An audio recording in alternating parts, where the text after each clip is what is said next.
السلام علیکم ورحمۃ اللہ وبرکاتہ۔ آج ہم سورہ شمس کی تلاوت کریں گے اور اس کا اردو ترجمہ پڑھیں گے۔ سورہ شمس بھی مکہ میں نازل ہوئی۔ اس میں 15 آیتیں ہیں اور 1 رکوع ہے۔ اس کا مضمون نیکی اور بدی میں فرق سمجھانا ہے۔ اعوذ باللہ من الشیطان الرجیم، بسم اللہ الرحمن الرحیم۔ اذا الشمس کورت، جب سورج لپیٹ لیا جائے گا۔ واذا النجوم انکدرت، اور جب ستارے بے نور ہو جائیں گے۔ واذا الجبال سیرت، اور جب پہاڑ چلائے جائیں گے۔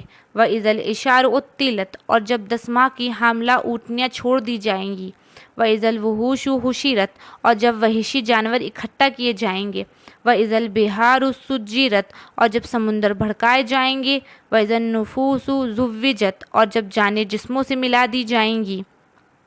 واذا الموءودۃ سئلت، اور جب زندہ گاڑی ہوئی لڑکی سے سوال کیا جائے گا۔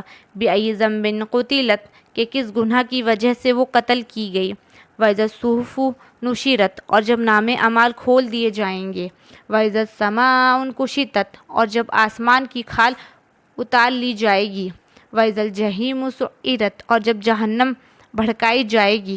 واذا الجنۃ ازلفت، اور جب جنت نزدیک کر دی جائے گی۔ علمت نفس ما احضرت، تو اس دن ہر شخص جان لے گا جو کچھ لے کر آیا ہوگا۔ فلا اقسم بالخنس الجوار الکنس، میں قسم کھاتا ہوں پیچھے ہٹنے والے، چلنے پھرنے والے، چھپنے والے ستاروں کی۔ واللیل اذا عسعس، اور رات کی جب جانے لگے۔ والصبح اذا تنفس، اور صبح کی جب چمکنے لگے۔ انہ لقول رسول کریم، یقیناً یہ ایک بزرگ رسول کا کہا ہوا ہے۔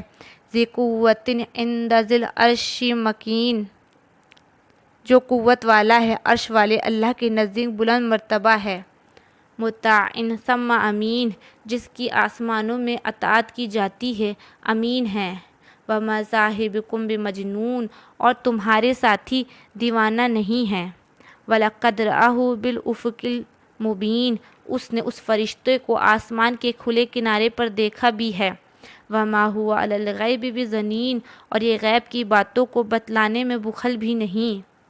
وَمَا هُوَ بِقَوْلِ شَيْطَانٍ الرَّجِيمٍ، اور یہ قرآن شیطان مردود کا کلام نہیں۔ فَأَيْنَ تَذْهَبُونَ، پھر تم کہاں جا رہے ہو؟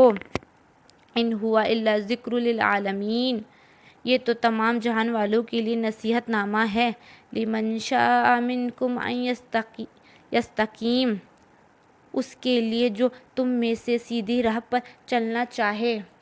وَمَا تَشَاءُونَ إِلَّا أَنْ يَشَاءَ اللَّهُ رَبُّ الْعَالَمِينَ، اور تم بغیر پروردگار عالم کے چاہے کچھ نہیں چاہ سکتے۔